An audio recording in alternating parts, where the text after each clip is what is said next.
Hoje a gente vai começar de uma forma um pouco diferente. Eu sempre começo com uma frase, mas hoje é um pouco maior do que uma frase, porque são instruções do livro Comer, Rezar, Amar, da Elizabeth Gilbert, que eu amo, sobre liberdade, que tem a ver com o episódio de hoje.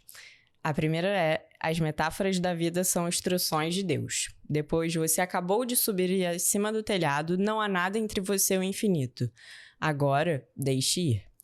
O dia está acabando. É hora de algo que era bonito se transformar em algo mais bonito. Agora, deixe ir. Seu desejo de resolução foi uma oração. Você estar aqui é a resposta de Deus. Deixe ir e veja as estrelas aparecerem, por dentro e por fora.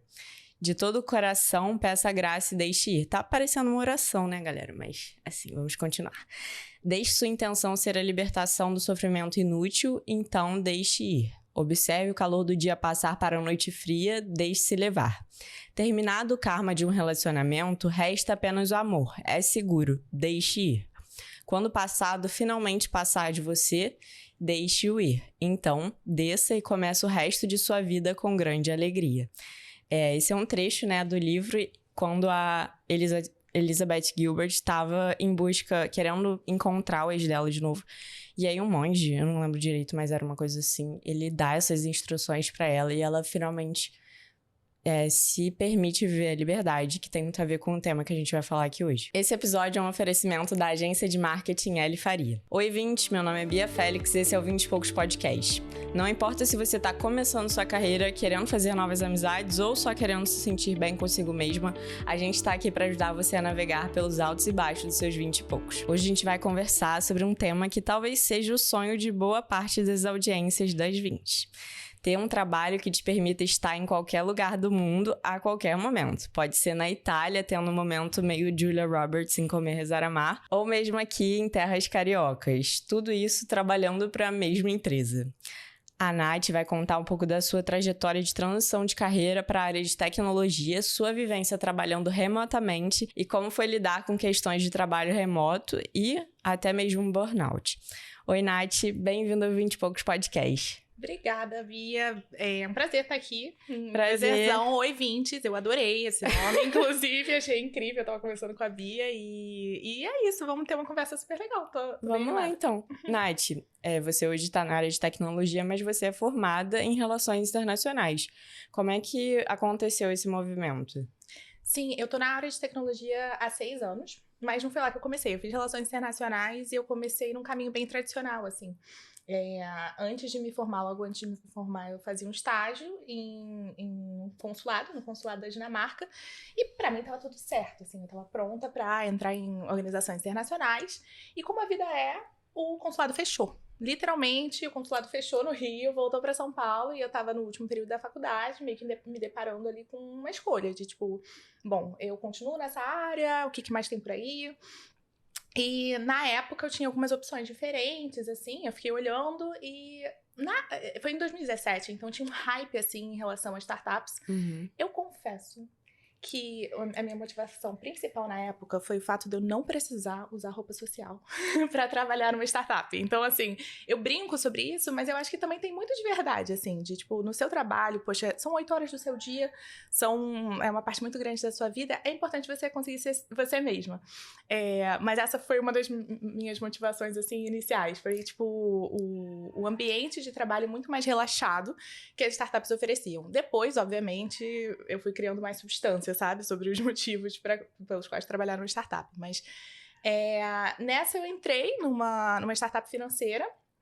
Eu tinha 21 anos. E nesse momento eu me deparei com várias escolhas, assim. Eu poderia ou continuar nessa área mais de organizações internacionais e tudo, ou explorar um pouco mais. Eu decidi explorar mais.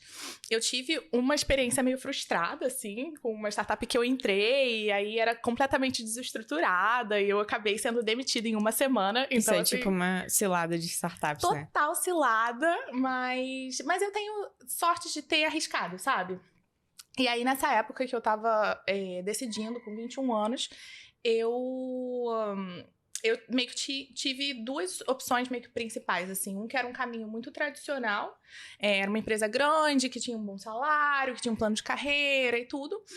E essa outra oportunidade que foi a empresa que foi a primeira, na verdade, que eu entrei na área de tecnologia e que eu fiquei por muito tempo. Se chama Carta, uma empresa financeira super bacana.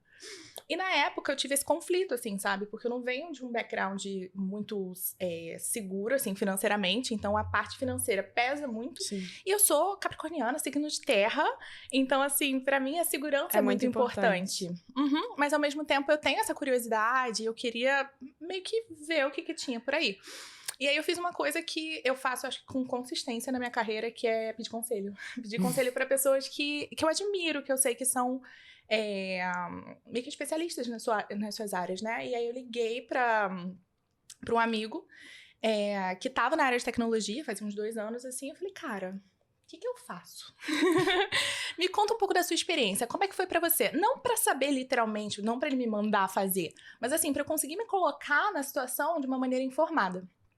E aí ele me deu um conselho que eu achei muito interessante, assim, na época, e eu levo até hoje. Ele falou, cara, você sempre pode voltar pro caminho tradicional. O caminho tradicional é tradicional por isso, sabe? É o caminho seguro. Então, vai lá, arrisca, vê o que você vai aprender. E se você quiser voltar, você sempre tem essa opção. E aí eu acho que isso me deu uma segurança, sabe? Dá um conforto no coração da capricorniana. Total, dá um conforto no coração, porque eu acho que é importante manter isso em mente, sabe? Especialmente quando você é muito nova, cara, nenhuma escolha é pra sempre. Você sempre tem a opção de mudar, você sempre tem a opção de se reinventar, de fazer uma transição. Então, assim, foi assim que eu ingressei na área de tecnologia. E eu tô na área de tecnologia há 6 anos. Muito legal. Nath, e hoje você tá trabalhando, conta mais sobre essa empresa que a gente estava conversando. É uma empresa que não tem sede, como é que é isso? Sim. É uma empresa que se chama Deal. E é uma empresa que é fruto da pandemia total. A gente ajuda outras empresas a contratarem remoto em qualquer lugar do mundo. A empresa começou assim em 2019, então foi perfeito para o momento de pandemia, e a gente não tem uma sede. Todas as pessoas trabalham remotamente. Tem pessoas em mais de 120 países, o que é muito estratégico até para a empresa, né? Porque como o business é abrir entidades locais, é contratar pessoas em cada país, é muito importante que a gente saiba e tenha pessoas, tipo, em loco. Então, pra mim, internacionalista, cara, isso é incrível, porque eu ouço do que tá acontecendo no mundo pela perspectiva de quem tá lá vivendo, sabe?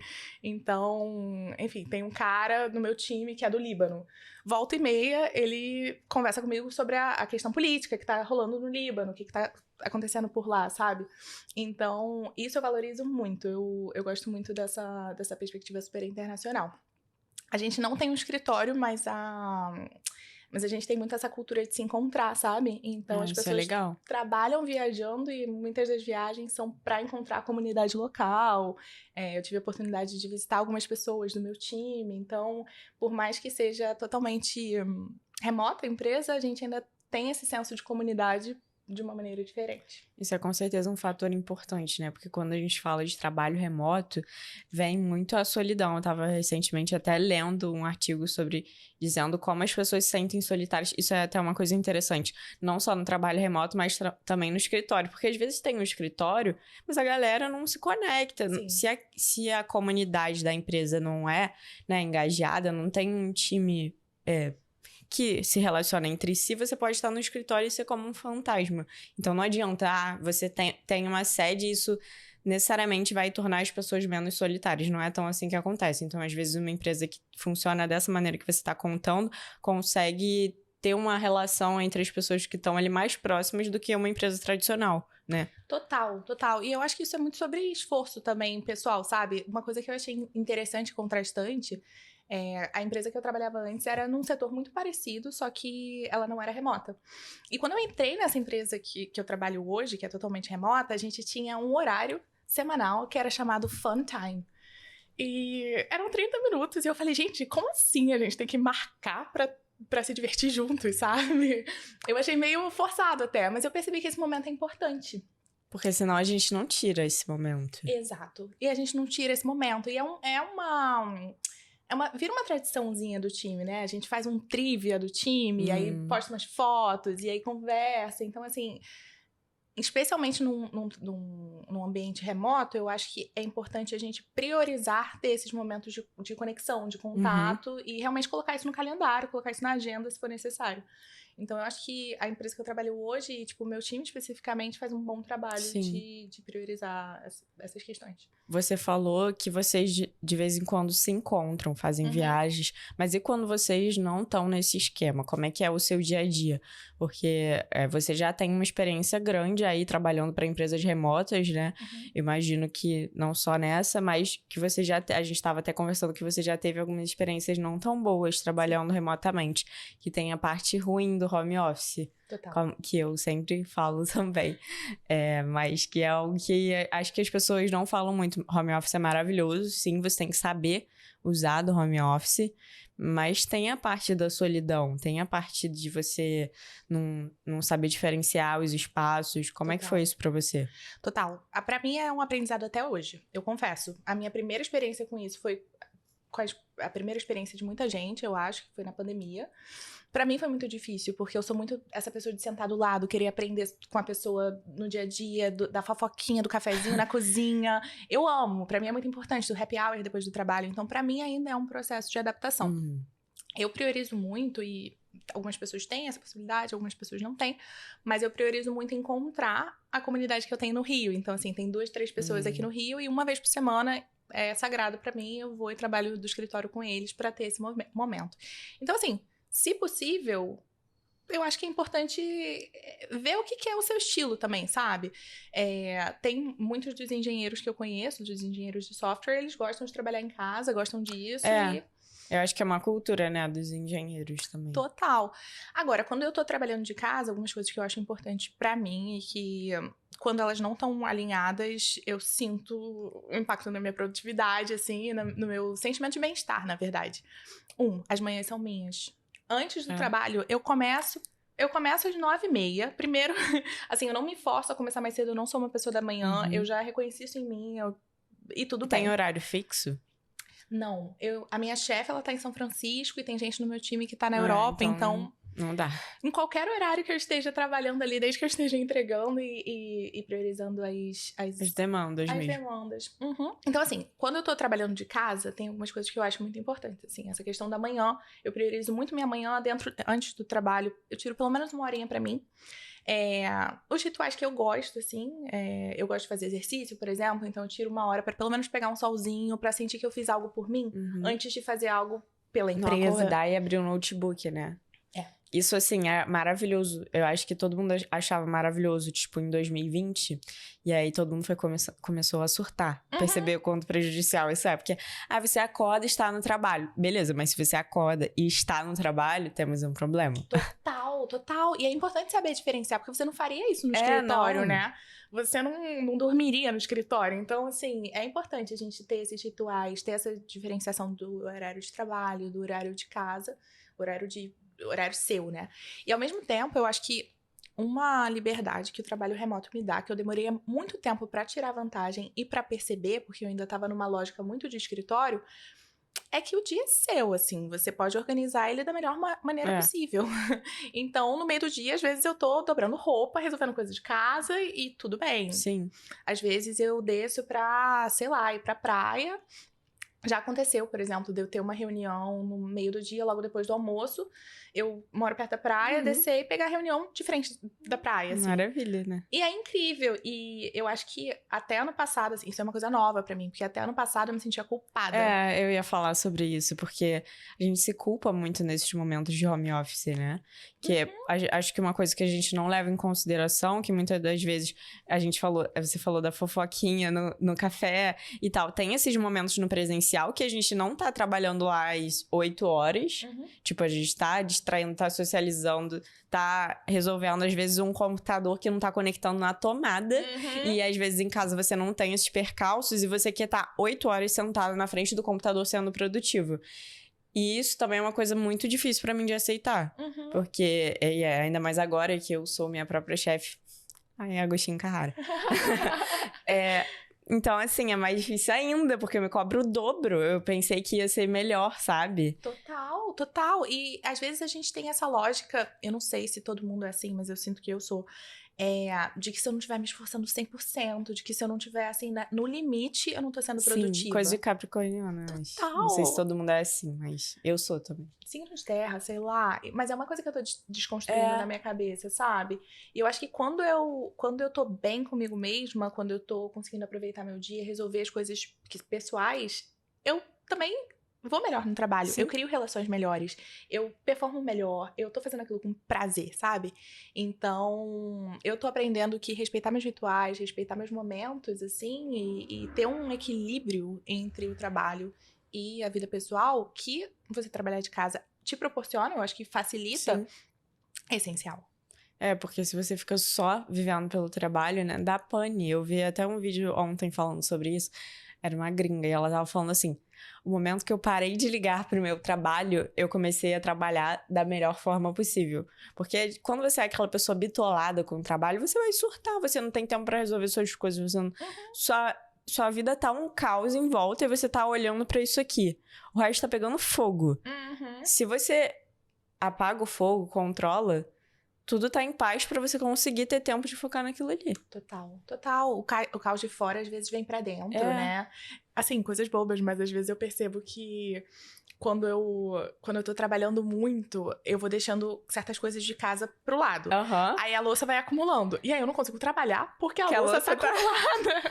Nossa, entendo super isso. Então eu acho que, assim, é importante a gente ter esse equilíbrio, sabe? Eu acho que as gerações novas, assim, a galera mais nova, tem muito mais isso em mente do que os meus pais, do que a minha irmã, do que a minha... Sabe? Eu acho que a gente vai melhorando.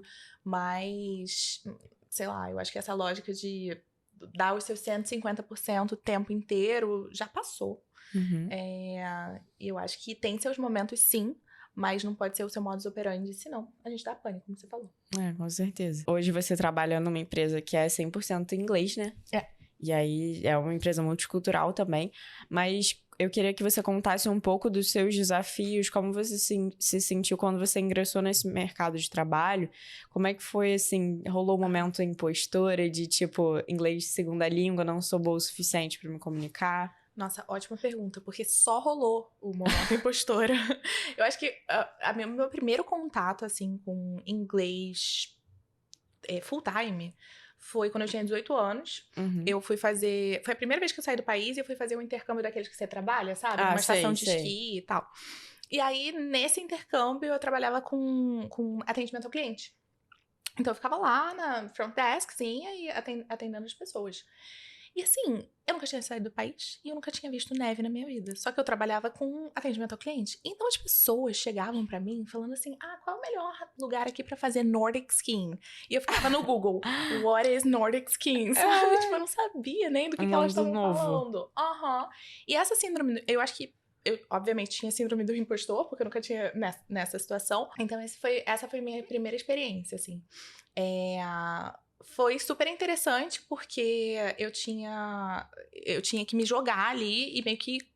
Teve que aprender na marra. Aprender na marra, E aí, quando eu tinha 21 anos, eu entrei nessa empresa, que foi a primeira empresa que eu trabalhei 100% em inglês. E aí foi pior, porque eu era do primeiro time também de atendimento ao cliente, assim, era uma empresa muito pequena na época. E eu entrei com um cara que era britânico e uma menina que era canadense. E eu era mais nova e eu era a única brasileira. Então, assim, tudo que eu falava, eu achava que era terrível.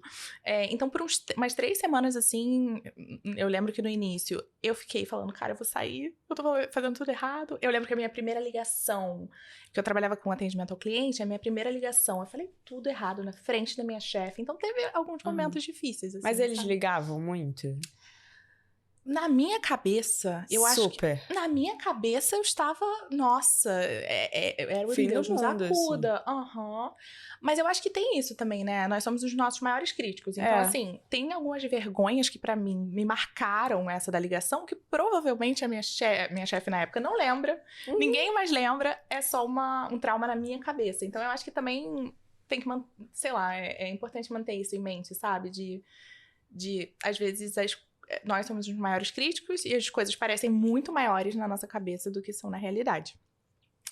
Mas eu acho que, de novo, assim, a coisa do... e aí voltando. Aí você entrou no time, né? Voltando. E aí eu entrei nesse time e, além disso, além dessa comparação com os meus colegas, Os nossos clientes, eu trabalhava com atendimento ao cliente, né? Os nossos clientes eram advogados, então a linguagem era super, assim... Formal, super formal, em inglês um e inglês tal. que a gente não aprende, assim, no dia a dia. Total. E eu trabalhava com equity, com, tipo, ações, investimentos. Então, eu não tinha esse vocabulário nem em português, imagina em inglês. Eu lembro que a parte mais difícil pra mim era não ver a boca da pessoa. Porque quando eu atendia no telefone... Nossa, sim. É muito difícil isso. Porque quando a gente tá falando assim, né, dá pra perceber, olhar direitinho e ficar acompanhando. Mas no telefone era um caos. Eu acho que só com prática mesmo, sabe? As coisas foram melhorando. Então... Eu acho que é show up, sabe? Todos os dias e falar assim, cara, hoje não foi um bom dia, mas amanhã vai ser um pouquinho melhor. E pedir ajuda e pedir mentoria. Então, assim, pra mim o inglês foi prática. Foi errando. Primeiras 3 semanas, primeiro mês terrível, segundo mês um pouquinho melhor. E olhar pra trás e bater nas costas e falar assim, cara, eu tô muito melhor do que o mês passado. E as coisas foram melhorando, sabe? E chegou esse momento que você teve que pedir ajuda? Nossa, chegaram várias vezes que eu tive que pedir ajuda, assim. Eu lembro que nessa época, a gente não tinha... Nós éramos um time de 3 pessoas no Brasil e a nossa chefe estava nos Estados Unidos. Então, toda vez que pediam pra falar com o nosso manager, eu passava pra você, tipo... pra falar com o manager. Então, assim, a gente foi criando essa comunidade. No início foi uma coisa de muita competição, sabe? Porque eu me sentia, eu acho que, muito abaixo das outras pessoas. Mas eu comecei a ver que eu podia muito contar com o meu time, sabe? Então, enfim, as coisas foram acontecendo naturalmente. Eu acho que um outro ponto, falando de síndrome de impostor, nessa empresa, como a empresa estava crescendo muito rápido, 2 anos depois, 1 ano e meio depois, eu ganhei um time. Eu comecei a gerenciar um time. E aí foi para mim o ápice da síndrome de impostor, porque eu tinha 23 anos, era o meu primeiro emprego sério, formal, e eu tava gerenciando pessoas. Às vezes mais velhas, né? Sim, tinha um cara no meu time maravilhoso, inclusive, que ele tinha 40 anos, tinha um filho. E eu ficava assim, cara, o que eu posso aqui ensinar pra esse cara? Sabe, o que eu tô fazendo? Eu acho que eu tinha uma pressão muito grande dentro de mim de saber tudo, de ter todas as respostas. Especialmente pra mim, essa transição, assim, pra liderar pessoas, carregava muito essa pressão de ter as respostas sempre. Eu acho que o meu aprendizado, assim, em relação a isso, foi que nem sempre você precisa ter as respostas, mas é sobre ajudar a pessoa a chegar nelas. Então, assim, é impossível você saber tudo sobre tudo, mas você pode ajudar a conectar essa pessoa com alguém que vai ajudar, ou então fazer as perguntas certas, sabe? Tipo, ajudar a pessoa a chegar nas conclusões. Então, eu tive que desconstruir muito isso, sabe? É você ser um facilitador mesmo. Total. O que as pessoas estão falando agora do ChatGPT, eu lembrei disso. Porque a galera tá com medo, né, do ChatGPT substituir as pessoas. E aí tá todo mundo falando, não é sobre o ChatGPT substituir, mas sobre te ajudar e ser um facilitador. Você precisa ser... ele vai te responder da forma correta se você fizer a pergunta correta. Total. Então, isso que você falou é muito importante, de você ser uma facilitadora. E não aquela pessoa que tem todas as respostas, porque isso nunca vai acontecer, né? Nunca. E é aquilo, você contrata, todo mundo fala isso, você contrata pessoas melhores que você. Total. Porque se fosse pra fazer um trabalho que você já sabe fazer, né? Qual que é a diferença? Exato. Então, mas esse insight eu só cheguei depois de muito tempo, assim, porque eu sentia que eu tinha que ter todas as respostas, e aí eu não tinha, muitas das vezes, e aí isso criava uma pressão em mim. Então, eu acho que um dos grandes aprendizados, e eu acho que é algo que eu levo pra minha vida toda, não é sobre ter as respostas, é sobre ajudar a desbloquear as pessoas pra chegarem nelas, sabe? Assim. Então, mas síndrome do impostor, eu acho que... E tá sempre aí, sabe? Tá sempre aí, mas cada vez que você supera isso, você se sente mais capaz e mais, tipo, poderosa pra superar a próxima.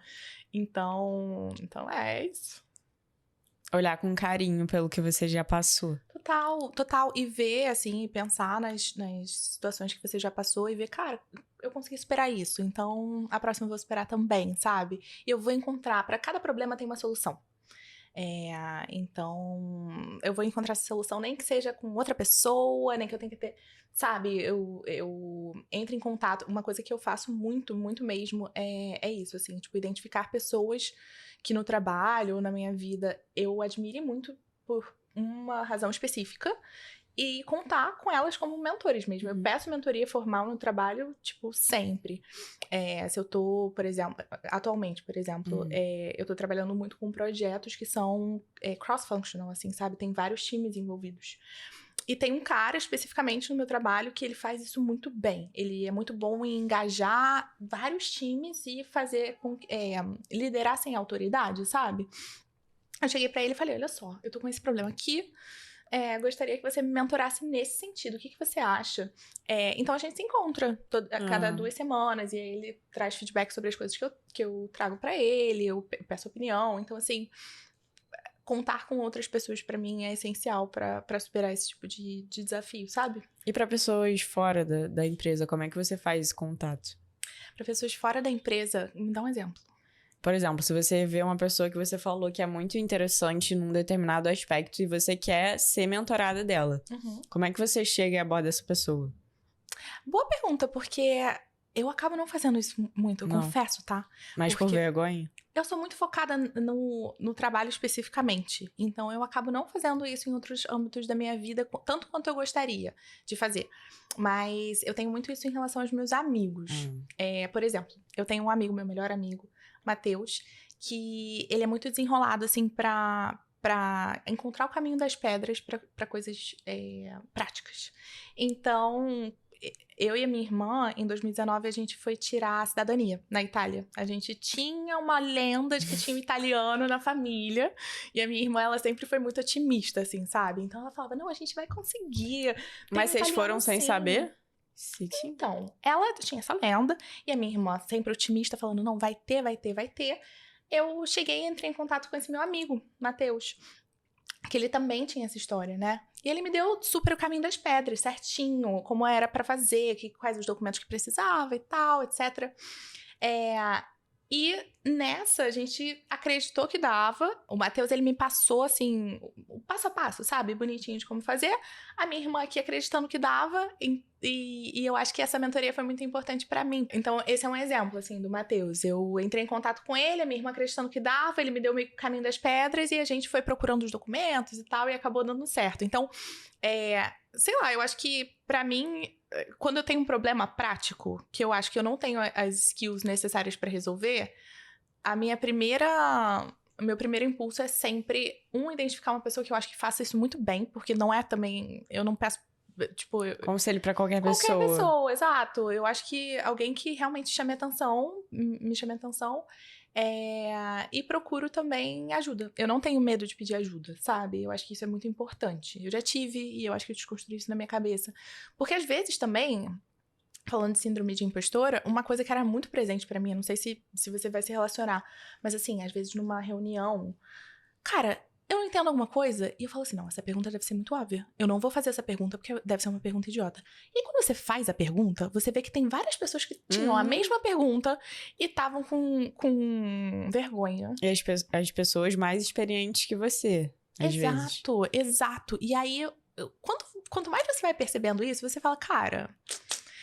Não é todo mundo que sabe. Tipo assim, as pessoas estão faking it until they make it também. Igualzinho a mim. Então, é isso. Não tem perguntas óbvias. Eu acho que perguntar é sempre bem-vindo. E pedir ajuda... pedir ajuda é essencial, eu acho que pra superar a síndrome do impostor. Mas falando dos desafios de trabalhar numa empresa completamente remota, como foi se adaptar a isso? Bom, como é que foi me adaptar a isso? O verão passado, assim, o ano passado foi a primeira vez que eu tava sem casa. Realmente nômade digital. Minha casa tava nas minhas costas e na minha mão. E eu tava carregando minha casa, assim. E foi uma experiência meio conturbada pra mim. Porque eu tinha acabado de terminar um relacionamento super longo, de, tipo, 4 anos. Eu morava junto com a pessoa.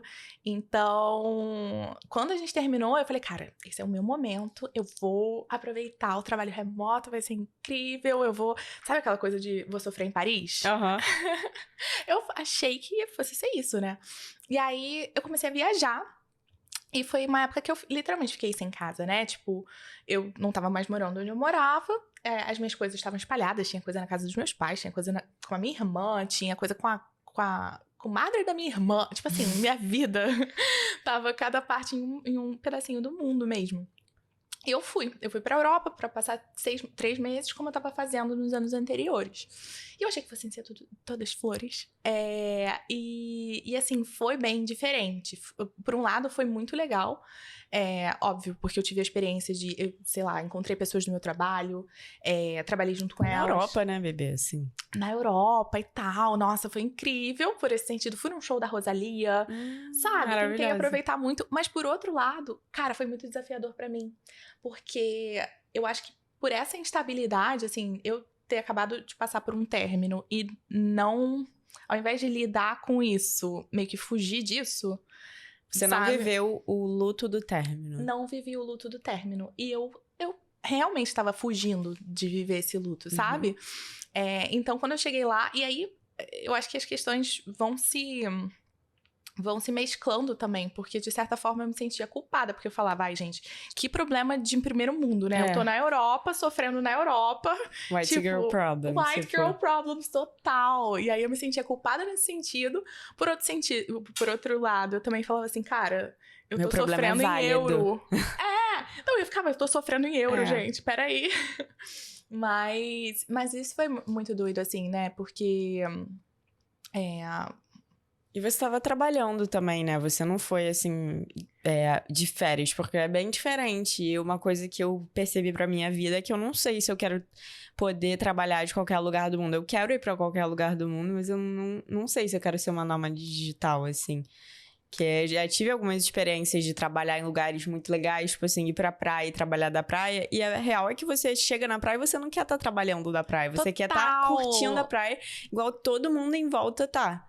Então, assim, é difícil também. E foi isso que eu aprendi, assim. Eu acho que eu aprendi muitas coisas práticas. Eu sou uma pessoa muito prática, assim. Então, eu aprendi que é bom passar mais tempo nos lugares, exatamente pelo que você descreveu.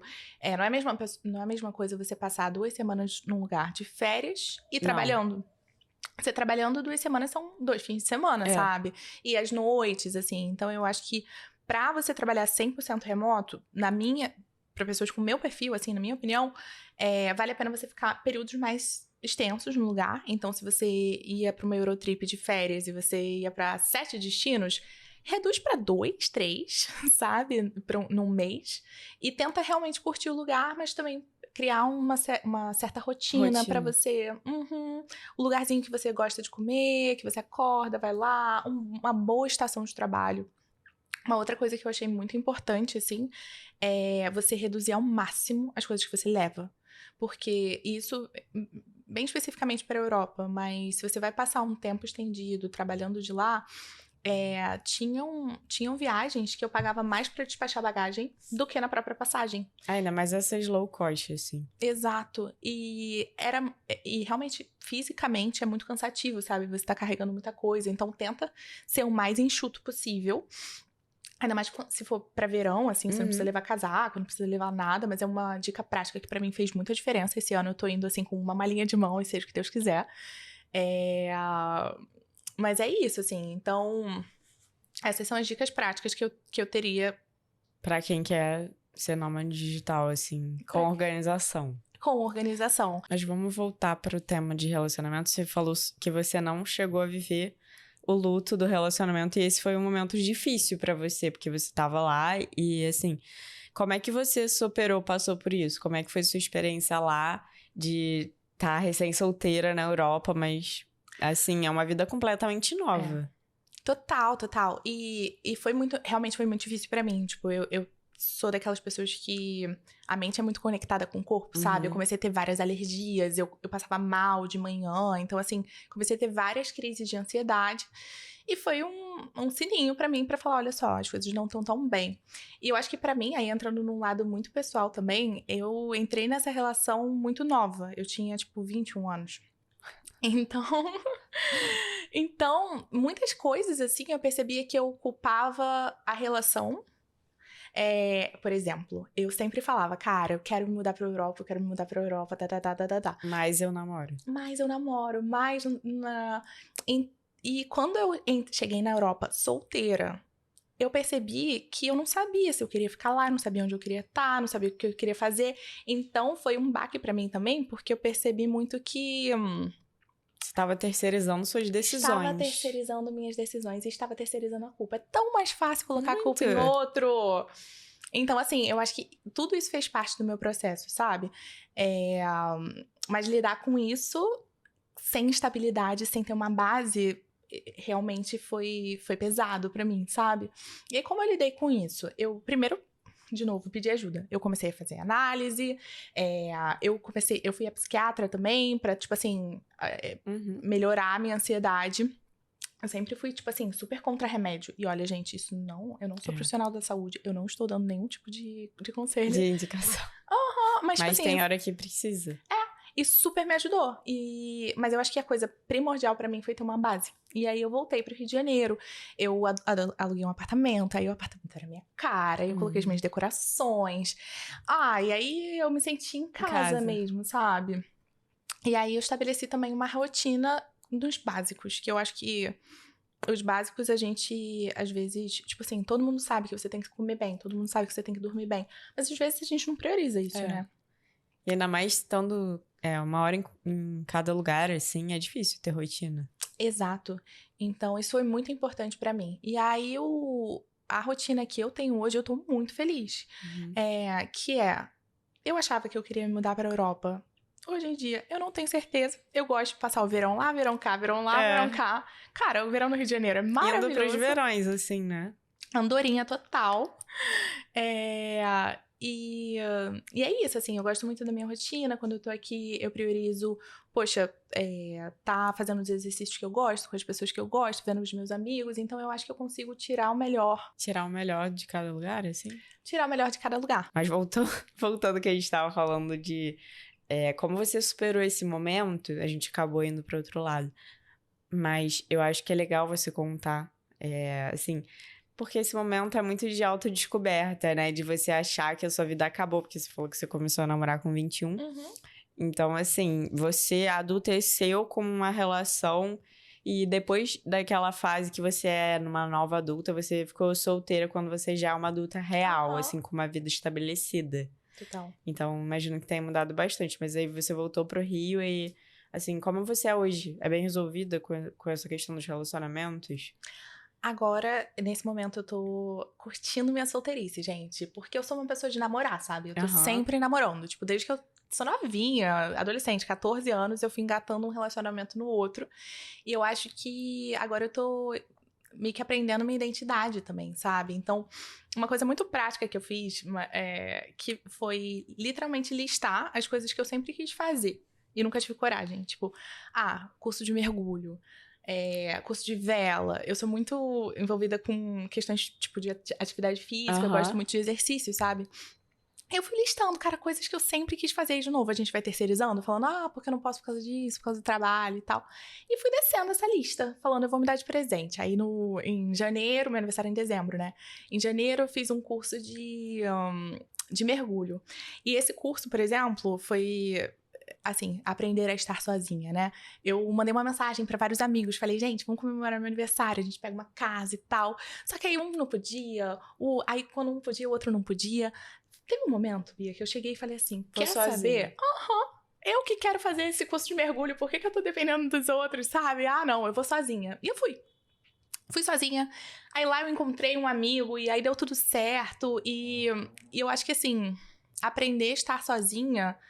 faz a gente se sentir tão poderosa também, né? Sim. De tipo assim, cara, se tiver com alguém, melhor. Assim, que legal, agrega, soma. Mas eu consigo fazer o que eu quiser sozinha. E isso é muito bom. Viajar sozinha, né? E até mesmo num relacionamento, acho que isso é muito importante. Porque quando a gente começa a namorar muito nova, a gente talvez não dá muito valor a isso. Mas quando a gente começa a construir essa independência de... Pô, provavelmente você não mora ainda com seu namorado, né? Mora com seus pais ou já mora sozinho. Aprenda a tirar momentos pra você. Total. Porque aí com ele... tá ali pra somar, sabe? Não tá ali pra te completar e você ter aquela dependência de preciso estar com ele pra fazer essas coisas. E as outras pessoas, sabe? Exatamente, exatamente. Eu, hoje em dia, tenho meus rituais, assim, de, cara... Tá sozinha pra mim, eu me identifico como... Eu acho que, assim, a impressão que as pessoas têm de mim é que eu sou extrovertida, mas eu sou muito introvertida, na verdade. Eu preciso desses momentos sozinha. Pra me reconectar, pra me recarregar, de certa forma, pra pensar, colocar minha cabeça no lugar. Então, assim, por exemplo, todo domingo eu pego minha bike e eu vou dar uma volta de bike ouvindo podcast.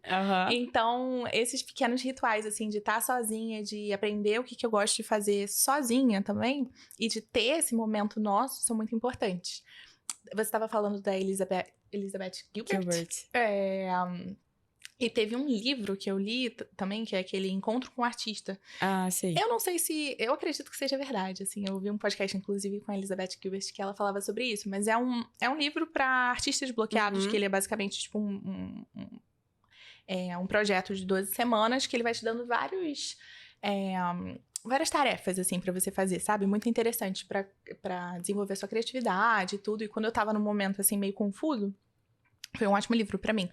E um dos exercícios constantes que ele propõe é você ter algo que ele chama de encontro com o artista.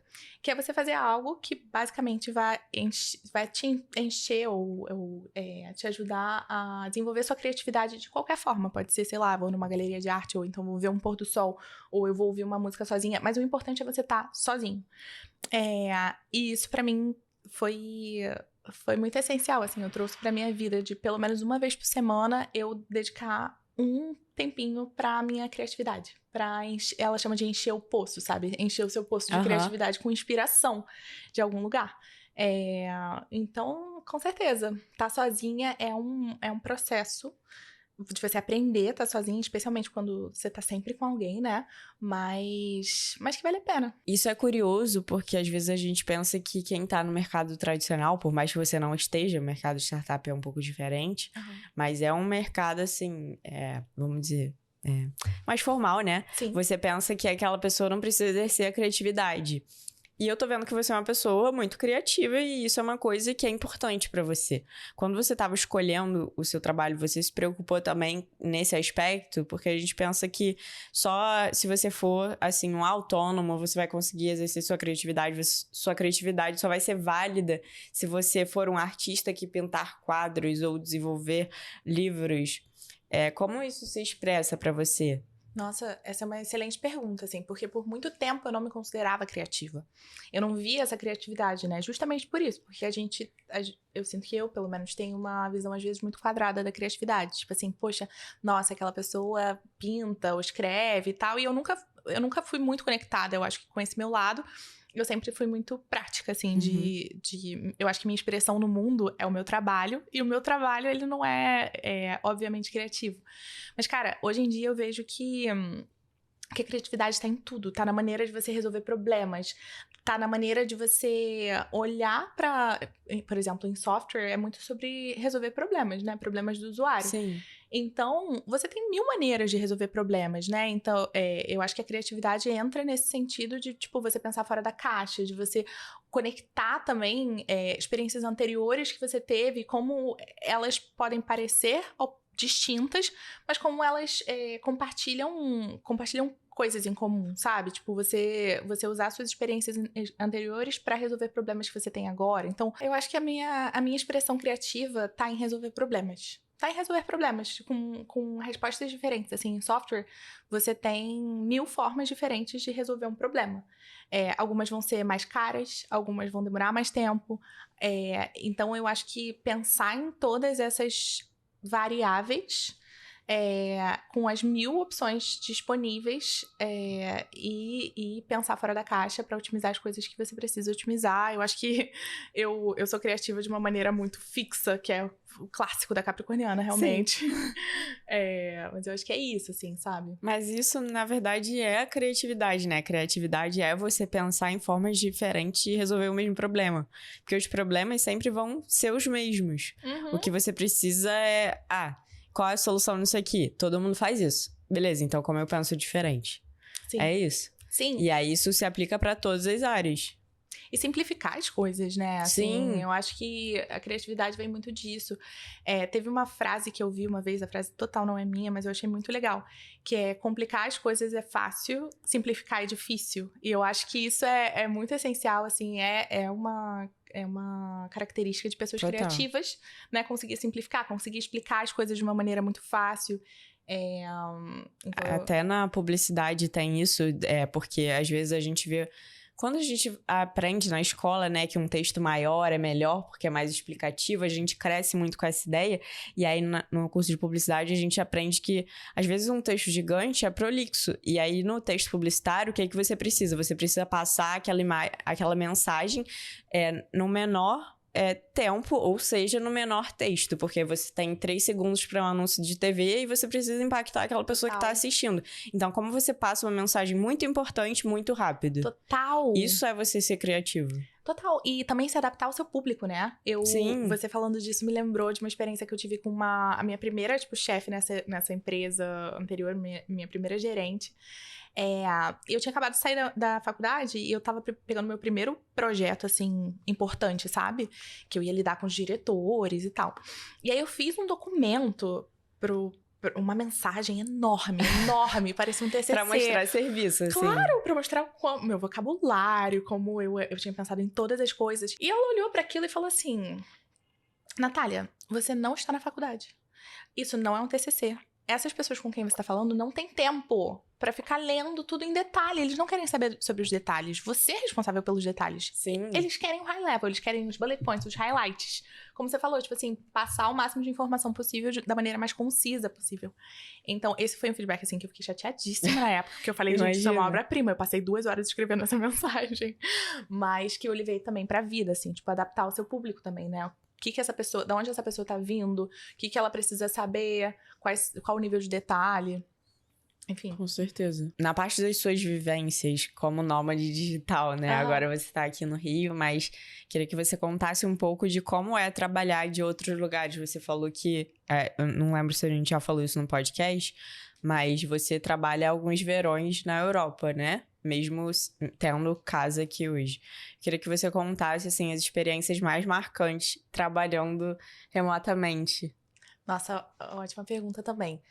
Cara, pra mim, o que é muito importante pra mim são as pessoas. Então, o que me marca são as pessoas, sabe? Uma das experiências, não trabalhando remoto, mas a ver com o trabalho remoto foi recente, assim, em janeiro. A minha chefe veio pro Brasil e ela ficou lá em casa, no meu sofá. Então, essa experiência foi muito legal do trabalho remoto, mas não sobre mim, sobre ela. A gente criou essa comunidade, assim, que a gente pode meio que contar um com o outro. E ela passou um tempo aqui e foi muito legal, porque a gente conseguiu compartilhar num nível que você não tem na tela, sabe? Então, essa foi uma experiência muito bacana. No verão passado, eu fui pra Zurique. Zurique, pra mim, foi o lugar que mais me impressionou, porque eu não esperava nada e entregou tudo. Algumas coisas que eu lembro, assim, que me marcaram foi que eu... Deixa eu voltar. Uma coisa que me marcou muito em Zurique foi... Eu sempre tento trabalhar de um lugar diferente, assim, sabe? De casa. Eu tava na casa da minha irmã e eu passei um tempo no Impact Hub. Impact Hub é tipo uma comunidade meio que autogerenciável que tem tanto a parte de coworking quanto a incubadora de várias empresas. Então, eu passei um tempo trabalhando lá. Era um escritório super fofo, que eu conseguia conhecer várias pessoas diferentes e que eu percebi 2 coisas principais. É que o europeu no verão, ele tá 4,59 e ele vai embora. O europeu no verão não trabalha, resumidamente falando. Quem sou eu pra julgar, gente? Eu acho que eles estão certos. Não, total. Mas eu entrava numa reunião às 4:30, eu saía às 5, não tinha mais ninguém no escritório. Isso me marcou, assim, porque eu vi que é um ritmo diferente, né? Eles realmente querem aproveitar o verão. E o que eles faziam era pegar o biquíni, ou a sunga, sei lá, e descer pra um laguinho maravilhoso, pros rios, e eles tacavam nos rios, e aí era uma felicidade, sabe? E eu comecei a fazer a mesma coisa. Então, assim, a parte legal disso foi que eu gosto muito de observar como as pessoas vivem a vida delas, sabe? A parte mais legal de viajar pra mim é isso, quando você passa mais tempo no lugar. E tentar viver como um local. Então eu comecei a levar meu biquininho e deu 5 horas ir lá mergulhar. E eu fiz amigos e foi muito legal, assim. Essa foi uma das experiências. Por outro lado, uma experiência que rolou ano passado também foi que, em 2019, eu tinha ido pra Nápoles. Na Itália aqui, gente. Itália, pra mim, eu ia todo ano, assim. Todo ano eu fico tipo assim, nossa, será que eu conheço um país novo ou eu volto pra Itália? E tô lá, eu na Itália, me empanturrando de macarrão. Mas por um outro lado, tipo, eu tinha ido em 2019 pra Nápoles. Foi uma experiência maravilhosa. Sabe aquela viagem que é tudo perfeito? E você vive um sonho napolitano, italiano, tarará. E às vezes não é nem pelo lugar, né? Pelas experiências que você tem lá, como você falou de Zurique, as pessoas. Vai muito disso também. E aí, no ano passado, quando eu tava nessa crise, assim, eu falei, vou voltar pra Nápoles. Nossa, foi o lugar perfeito, vai ser tudo incrível de novo. E não foi. Não foi por causa do que você falou, assim, sabe? Cada experiência é muito única. Eu acho que às vezes você querer repetir as experiências talvez seja o caminho pra frustração, assim, sabe? Cara, ano passado, assim, foi o ano das experiências remotas, né? Porque foi o ano que eu decidi sair e viver o mundo. Então, eu comecei indo pra Buenos Aires, nunca tinha ido. Foi, na verdade, o primeiro país que eu fui na América Latina, fora o Brasil. Então eu tive uma experiência super legal, encontrei outros amigos que estão trabalhando remotamente, que estão nômades. Fiquei alguns dias lá, trabalhando de lá, conheci inclusive um pessoal da minha empresa. A gente usa o WeWork, então a empresa ela dá uma membership do WeWork e tem comunidades locais. Então a gente teve a chance de conhecer pessoas de lá e conhecer Buenos Aires pela visão de um local, que é sempre diferente, né? Depois eu fui pra Europa, eu fui pra Nápoles, que eu tive essa experiência, assim, interessante, que eu fui trabalhando também. Depois eu fui pra Espanha, encontrar uns amigos, os mesmos amigos que estavam trabalhando remoto, encontramos todos e fomos pro show da Rosalía, que pra mim foi literalmente o highlight da minha vida até agora, gente. Foi maravilhoso e poder fazer isso trabalhando foi muito legal também. Fui pra Madrid, encontrei a Product Manager do meu time, a gente trabalhou um dia juntas, e isso foi muito legal, assim, porque uma coisa é você conhecer a pessoa pela tela, outra coisa é você conhecer ela ao vivo, sabe? Tipo, algumas pessoas são exatamente como você esperava, outras são completamente diferentes, eu sempre acho isso muito engraçado. Depois eu fui pra Londres, encontrei um amigo. Essa foi uma das experiências que me marcaram muito também, porque eu tenho um amigo que ele mora no Rio, e ele tava se mudando pra Londres na época. E assim, foi um momento de, óbvio, muitas mudanças pra ele, tipo, mudança de trabalho, mudança de rotina. Tava sendo uma questão, assim, uma questão estressante. E eu pude estar lá com ele enquanto ele tava se mudando. Aí a gente foi na IKEA, a gente fez a festa na IKEA. Nossa, sonho. E, poxa, foi tão legal poder participar desse momento da vida dele, que talvez se eu tivesse uma outra realidade de trabalho não rolaria. E tá lá com ele, e viver isso com ele juntinho e tal, foi muito, muito, muito bom. E também tá com a minha irmã, né? Minha irmã mora fora há 2 anos, então toda vez que eu tenho a chance de estar com ela, poxa, é sempre maravilhoso. Esse ano, no ano passado, eu fui visitar ela, e aí a mesma coisa, ela tava se mudando de apartamento, e eu pude participar desses momentos, assim, então, pra mim é sempre sobre as pessoas, e eu tenho muita sorte de conhecer pessoas em vários lugares do mundo, e poder viver momentos muito importantes com elas, assim, sem ter que, poxa, abrir mão do trabalho. Mas você consegue equilibrar quando você tá vivendo suas coisas, suas viagens, assim? Você realmente aproveita? Porque eu sinto que pra mim seria uma dificuldade. Eu não consigo me desligar 100% do trabalho, assim. Eu ia estar vendo aquilo... Você tá, tipo assim, tá no show da Rosalía, mas tá pensando no trabalho do dia seguinte. Não é uma viagem de amigos e balada. Como é que é? É difícil. Mas ainda é melhor do que você não ter... Você tá, tipo, num escritório, né? Sem fazer nada. É difícil, assim, sabe? Eu acho que... Bom, é uma rotina que você teria de qualquer forma. Tipo, se você vai... Você ia estar no Rio trabalhando 8 horas e talvez não vendo aquelas pessoas. Então, eu acho que realmente demanda organização. Mas é muito bom ter essa liberdade, sabe? Eu acho que dá aqueles limites de, tipo assim, poxa, nesse momento eu tenho um show marcado, eu tenho esse encontro com meu amigo e, poxa, eu só tô aqui por 1, 2 semanas, então eu vou valorizar muito isso. Eu acho que é importante colocar esse on and off na cabeça quando possível, mas super tem isso, assim. É muito difícil. Fica aqui atrás, às vezes, e, tipo, poxa, mas aí é aquela planilha, aquela to-do list. Mas a gente vai lidando, assim, né? Tipo, é sempre uma questão de equilíbrio na vida e isso tem valido muito a pena. E você diria que foi no ano passado que você teve essa virada de, tipo, cara, realmente o trabalho remoto me permite isso, não só em questão de liberdade geográfica que a gente tá falando, mas é também a liberdade financeira que te permite fazer essas coisas, né? Porque se fosse uma empresa remota do Brasil, você não ia estar provavelmente conseguindo. A gente conversou antes do podcast também, e você disse que, capricorniano, a questão financeira era importante pra você. Sim. E no sentido também de te incomodar que pessoas no mesmo cargo e de diferentes países não ganhavam a mesma coisa, né? Sim. Total. Isso sempre foi uma questão pra mim, assim, porque eu trabalhava nessa empresa antes da Deal, que é a empresa que eu trabalho totalmente remoto, e era uma empresa que tinha um escritório no Rio e os mesmos setores em várias áreas do mundo.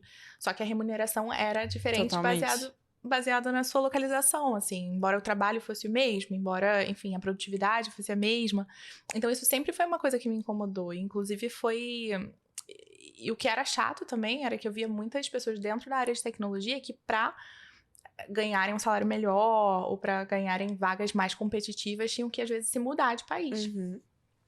O que é ótimo pra quem tem isso como objetivo. Sim. Mas ter isso como único caminho, poxa... É bem porque chato. Às vezes você quer ficar... tipo assim, é muito romantizado também você ir embora e tal. Do Brasil, beleza. É válido, né? Mas... também tem as pessoas que querem ficar, gostam. E querem, às vezes, passar tempos lá e voltar. Total. E, tipo assim, se a gente pensar também, é uma total fuga de cérebros, né? Não, muito. Né? Do nosso país, assim, as pessoas mais qualificadas e tal, dentro da área de tecnologia, o sinônimo de sucesso antigamente era você sair e trabalhar para uma empresa no exterior. Sempre lá. E eu acho que com a pandemia a gente teve esse shift, né? Inclusive a empresa que eu trabalho hoje, esse foi um dos motivos pelos quais eu entrei nessa empresa, não só para ganhar em dólar, mas porque é uma empresa que facilita isso, sabe? A Deal, ela ajuda outras empresas a contratarem em qualquer lugar do mundo e você, como um talento também, em qualquer lugar do mundo, pode ter acesso a essas oportunidades que antes você não tinha. Então, de certa forma, talvez um pouco romantizando, mas de certa forma também ajuda a equilibrar a nível mundial, tipo, as oportunidades. A nível mínimo, assim, mas ainda é melhor que nada, né? E para as empresas, assim, eu acho que é um win-win, porque as empresas no Vale do Silício às vezes pagavam salários astronômicos. Né? Uma coisa que tá um pouco acabando hoje, né? Depois das crises que eles passaram por lá. Tá chegando numa média. Não tá acabando, mas com os layoffs e tal, tá... Então, tipo, baixando um pouco a bola. Total. Então, assim, as empresas pagam menos do que pagavam antes, porque só tinham acesso àquele talento ali que tava na Bay Area, às vezes, e que era meio que overpaid. E as pessoas na América Latina, na África, têm acesso a oportunidades que às vezes eles não tinham a um salário muito, muito mais alto, assim. Tem uma série de estudos que a empresa que eu trabalho, inclusive, lança, tipo, semestralmente, sobre o aumento no salário médio. E na América Latina, nos últimos anos, na nossa base de dados, foi mais de 150% de aumento no salário médio. Então, assim, de certa forma, tá rolando uma distribuição de renda mesmo com essa vibe do trabalho remoto. Então, com certeza, eu acho que o mundo vai continuar mudando nesse sentido, sabe? E é uma parada que vale muito a pena, te dá muita liberdade, como você falou.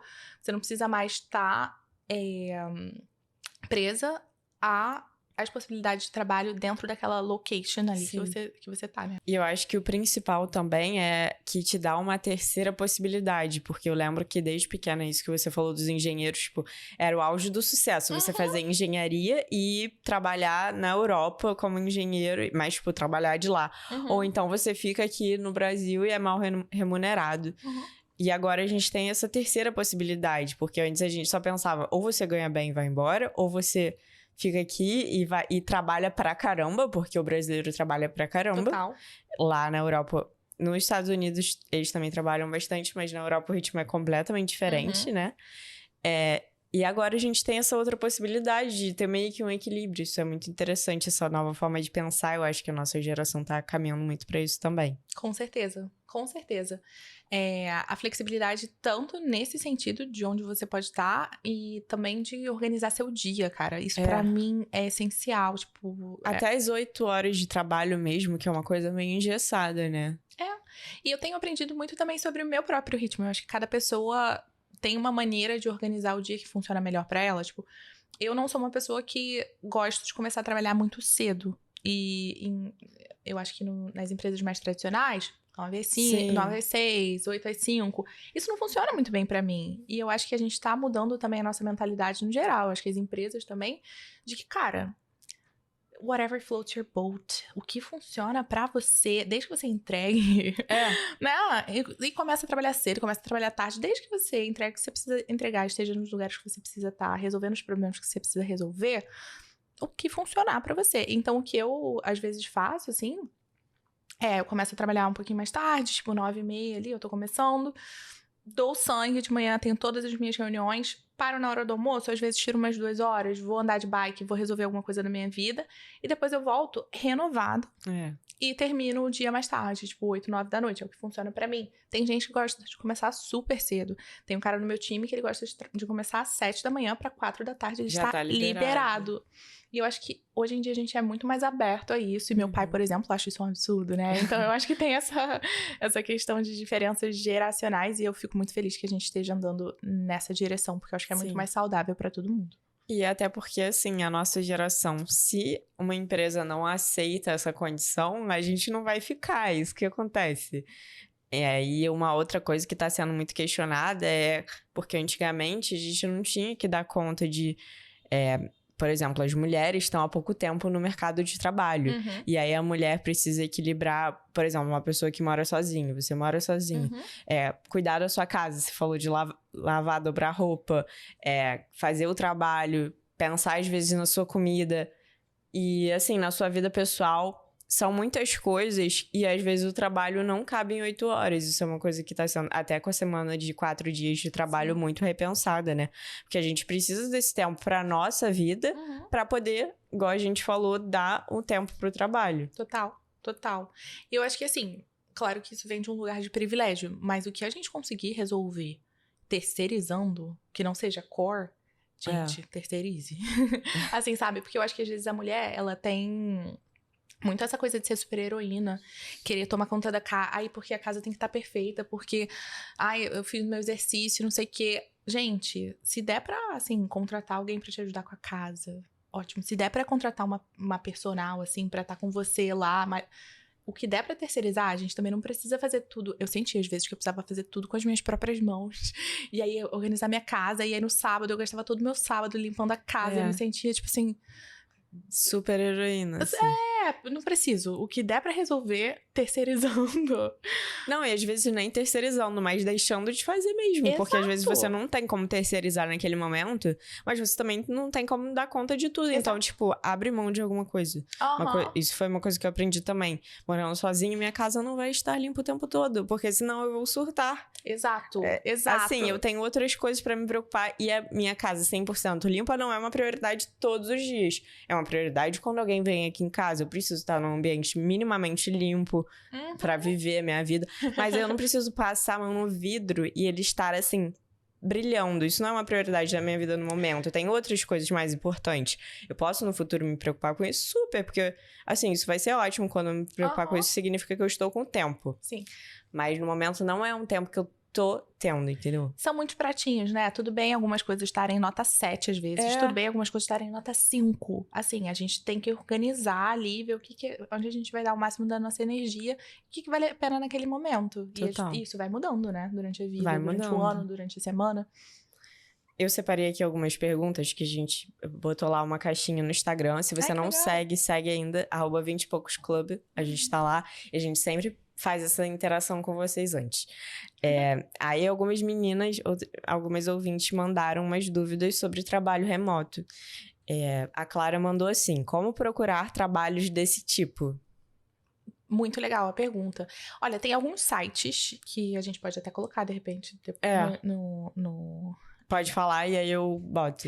Tem o remote.co, se eu não me engano, .co ou .com, a gente confirma.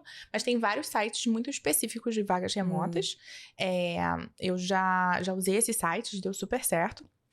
LinkedIn. No LinkedIn ele tem aquele filtro lá para vagas remotas. Então, assim, eu acho que tem os clássicos mesmo. Que eu acho que vale a pena procurar. O que eu gosto muito é sempre de tentar funilar o máximo possível, sabe? Identificar algumas áreas que sejam interessantes pra você e literalmente jogar no Google, assim, tipo, empresas remotas, área X. Entendi. Que senão é muita coisa, tipo, tem, tipo, Google Vagas, né? Google Vagas eu não conheço. Não existe? Gente, existe. Deve eu não tô louca, não. Ele é tipo o Google Flights, só que pra vagas. E aí ele puxa de vários sites. Que legal, eu não sabia dessa, gente. Tô aprendendo aqui. Muito legal. Então, eu acho que, assim, tem sites específicos. Como eu especialmente, cheguei à empresa que eu tô hoje por indicação de outra pessoa. Não indicação de outra pessoa, mas assim, porque alguém tinha usado o produto e falou, cara, que produto legal, dá uma olhada. E aí eu fui olhando. Então, também sempre ficar de olho no seu próprio dia a dia, sabe? Quais são network. No seu network. E também, quais são os aplicativos que você usa no seu dia a dia? Quais são as soluções que você usa? Tipo assim... Pra mim, isso é muito importante, tipo, trabalhar numa empresa que, por exemplo, Quinto Andar. Quinto Andar seria super uma empresa que eu trabalharia, porque eu já usei a solução deles, o aplicativo deles. Entendi, tava meio confuso. Mas eu acho que, tipo assim, pensar também sobre as soluções que você usa no seu dia a dia. E, a partir disso, ver o que você gosta, o que sabe? tem a ver com você, né? Que às vezes a pessoa não sabe qual empresa tem a ver comigo. Tipo assim, porque talvez uma empresa de tecnologia seja uma coisa muito fora da realidade. Então, assim, é legal você ver isso. Por exemplo, tem área de tecnologia na L'Oréal e eu sou uma pessoa que gosta do mercado de beleza e tal. Você não precisa necessariamente estar trabalhando com o produto final, né? Sim. Você tá envolvido naquele processo, talvez seja uma coisa que você se interesse. Sim, total. E até pra você garantir que você vai gostar do seu dia a dia, assim, sabe, né? Porque eu acho que tem algumas coisas que meio que mantém a gente engajada só por um tempo, sabe? Sim. Tipo, quando você recebe um aumento. Se você não tá muito feliz, mas você recebe um aumento, os 3 primeiros meses estão ótimos. Você tá lá gastando seu aumento e tal. Mas depois você não é isso que te motiva, sabe? Então, não é só buscar um trabalho remoto, mas eu acho que é importante ter um trabalho remoto que você goste, que você se identifique, etc. Então, eu acho que vale isso. Começar identificando qual é a área que você gosta e literalmente jogar no Google trabalhos remotos. Área X. Eu sou a pessoa dos 8 meses. Quando dá 8 meses, eu... Que é um negócio novo. Saio. 8 meses. Uma coisa cabalística, né? 8. Tem que ver isso aí, né? Porque meu número é 7, não tem nada a ver com 8. Mas nas minhas 2 experiências de trabalho antes do 20 e poucos foram 8 meses. E assim, é aquele momento assim, não dá mais pra passar um dia. Tipo, tem que ser agora. Tem alguma coisa com 8 meses. Mas eu acho que assim, também vale a gente, às vezes, tipo, procurar opções dentro. Se você gosta, né, da área que você tá, mas é só a área que não tá funcionando muito bem, tentar mudar a área interna. Eu acho que isso também, às vezes, vale. Pode ser legal. No meu caso, não valeu. Mas é isso aí. Mas era o que eu ia falar. Na verdade, era o que eu ia falar. Tipo assim, você teve uma experiência diferente com o trabalho remoto, Sim. né? Você trabalhava remoto, você ganhava em dólar, mas foi uma experiência meio que oposta. Muito, a gente tava falando assim, gente, eu já contei isso outras vezes no podcast, mas eu já trabalhei para uma startup remota também, mas a minha experiência foi completamente diferente da Night. Era uma startup, assim, muito enxuta, vamos dizer que só tinha eu de funcionário, eu posso falar isso porque ninguém nunca vai me ouvir. Então, assim, eu me sentia muito solitária trabalhando sozinha e trabalhava com a área de marketing, que é uma área que você tem muita independência em relação ao time. E também não tinha time, então era eu comigo mesma tomando decisões. E a minha chefe, no verão europeu, ela sumiu. Igual a Nath falou que eles não trabalham, é verdade. E aí eu fiquei trabalhando sozinha. Enfim, foi uma experiência assim. E aí eu criei o 20 e poucos, fim da história. Que bom, deu tudo certo no final. Tá dando, né, ainda. E uma outra coisa também, eu acho que talvez valha mencionar, é que se a empresa ela tem algum tipo de propensão a trabalho híbrido, ela pode estar aberta a trabalho remoto, tá? Se isso é uma coisa importante pra você, peça. É uma coisa... Entendi. Tipo, ela botou ali um híbrido pra testar, ver se você topa. Exato. Então, assim, eu acho que não custa nada pedir, sabe? Tipo, também não se restringir só a vagas remotas. Às vezes, se a empresa é híbrida, mas gostou de você, e você gostou da empresa, o perfil é legal, tem um espaço para negociação, sabe? Sempre tem. Mas e a questão do visto? Precisa para trabalho remoto? Não. Não precisa. Inclusive, não precisa. A Deal, que é a empresa que eu trabalho hoje, ela facilita esse tipo de contrato, né? Então, não necessariamente você precisa estar trabalhando para aquela empresa. Um jeito interessante é o jeito que eu faço hoje, é abrir uma entidade. Então, eu abri um PJ, né? Um CNPJ. No Brasil, e é como se eu prestasse serviço. É igual a mesma coisa que eu era, então. Essa é a maneira mais comum e mais eficiente, eu acho, até em questão de impostos. Sim. Pra você trabalhar remoto. Mais legal também, né? Não seremos ilegais. Exato. Então, eu acho que é uma das melhores maneiras, assim, e... Eu não fazia ideia antes de começar a trabalhar numa empresa internacional, sabe? Que era dessa maneira, então... Eu também não sabia, mas eu tô descobrindo agora, então, que isso é como se fosse mas você tem contrato e tudo? Tem um contrato. Ah, tá. Porque o meu era mais, tipo assim... Informal. Eu era meio estagiário, entendeu? E aí não é estagiário igual no Brasil, não é tão formal, vínculo trabalhista, né? Tem várias maneiras, e a empresa, assim, ela pode decidir contratar, meio que terceirizar isso, é um dos serviços que a Deal oferece. Então, você pode gente, tô falando muito da Deal aqui, não tô fazendo propaganda, mas eu acho super interessante, na real. É que você pode ser contratada meio que como se fosse como pessoa física ou como se fosse CLT, sabe? Em vários países do mundo. Então, você é contratado meio que através dessa empresa que se chama Employee of Record. Então, o seu cliente, né, ele pode ou querer te contratar assim, tem uma solução, tem várias soluções no mercado, não só a Deal, ou como PJ, como contractor, que é o nosso caso. Então, tem várias maneiras. Hoje em dia, gente, essa não é questão... não é um problema, né? Porque eu acho que às vezes as pessoas ficam muito assim, tipo, é uma empresa lá da Europa, mas eu não tenho visto europeu. Não necessariamente você precisa pra trabalhar para uma empresa remota, com certeza. E aí a Domi também perguntou como ser... A gente tá falando de visto, mas outro visto. Como ser enxergado no mercado exterior? Como ser notado, né, por essas empresas? Como ser notado por essas empresas? Primeiro, inglês, né? LinkedIn, versão em inglês, tipo, é básico, mas... E certificação? Certificação. Eu acho que depende muito da sua área. Assim, na minha área, eu acho que na área de tecnologia, é muito importante você... Mais a questão da experiência, assim, sabe? Então, não necessariamente você precisa ter uma experiência numa empresa internacional, mas identificar quais são as skills que eles estão procurando. Eu gosto muito, e a Mari que veio aqui no podcast, ela me deu essa dica. Que eu Inclusive, vou botar de sugerido. O YouTube vai botar, mas... Gente, eu ouço um podcast que tem muito a ver com esse, né? O episódio da Mari, que a gente falou sobre carreira, e ela também deu dicas pra ingressar no mercado internacional. As dicas dela são maravilhosas. Então, assim, uma coisa que eu levei pra mim é... Qual é a vaga que eu tô procurando? Eu olho aquela vaga e eu falo, cara, o que essa vaga tá pedindo? E a partir do que ela tá pedindo, vou tanto montando meu currículo, quanto montando as skills que eu desenvolvendo as skills, sabe? Então, se eu olho, dando um exemplo do meu setor, assim, a Salesforce é uma coisa que várias empresas pedem. É uma ferramenta que várias empresas diferentes pedem. Identificar essas skills do que você está buscando, porque não necessariamente você precisa ter a experiência numa empresa internacional. Mas, poxa, se você fala inglês e você tem conhecimento das ferramentas, das skills necessárias, cada uma para sua área, você consegue contar uma boa história, sabe? Tipo, você adaptar. Você não vai estar mentindo, a sua história é a mesma. A maneira como você conta, como você apresenta aquilo, né? Porque as suas habilidades não vão mudar. E eu acho que é importante sempre ter algum ponto de contato, sabe? Com o que você tá buscando. Então, tem que falar a mesma língua em algum sentido. Tanto, óbvio, no inglês. Eu acho que é importante falar essa língua. Ou espanhol, se a empresa que você estiver indo tem que ter a ver com você. Mas tem que ter a ver com você. Você tem que saber conectar de alguma maneira. Então, encontra esse ponto de contato e foca nele. E também networking, né? Conta muito. Assim, pro mercado exterior é mais difícil, mas eu acho que o mercado exterior ainda é mais aberto para oportunidades fora do networking. Porque aqui no Brasil a gente tem muito o QI, né? Quem indica.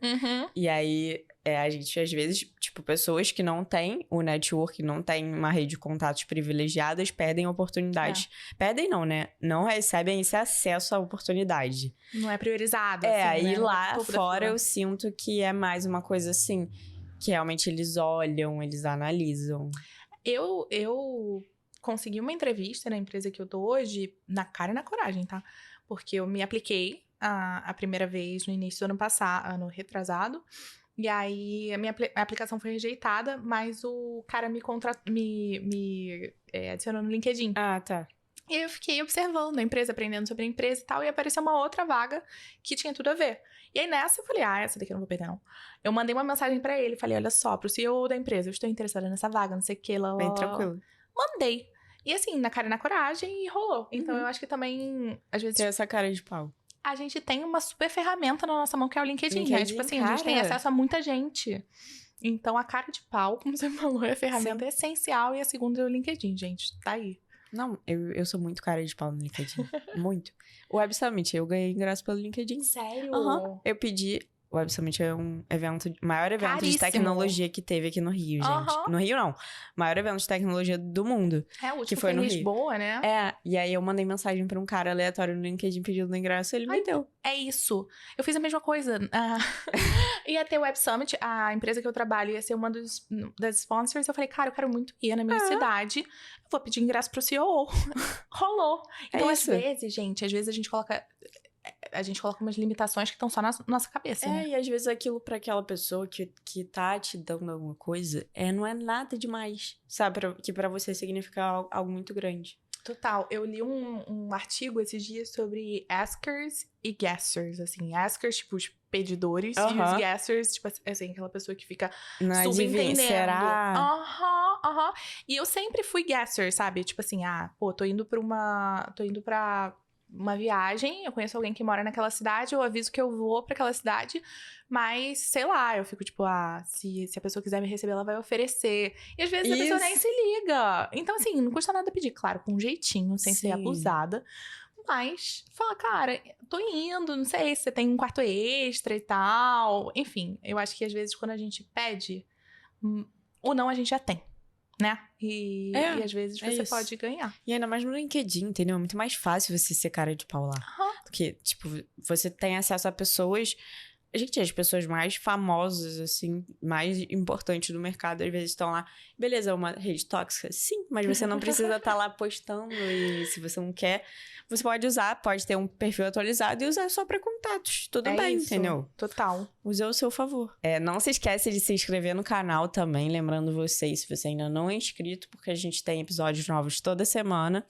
E se você gostou desse vídeo, deixa seu like, comenta aí o que você achou. E indica esse vídeo também pra uma amiga que tem essa dúvida e essa vontade de morar ou trabalhar fora. Nath, pra gente finalizar, eu quero te perguntar qual conselho você daria pra mulheres jovens que querem entrar nesse mercado de tech e conseguir um trabalho internacional como você. Olha, eu vou dar um conselho muito prático, na verdade. mulheres jovens entrando no mercado de tech internacional, eu acho que um ótimo lugar para começar é no time de atendimento ao cliente.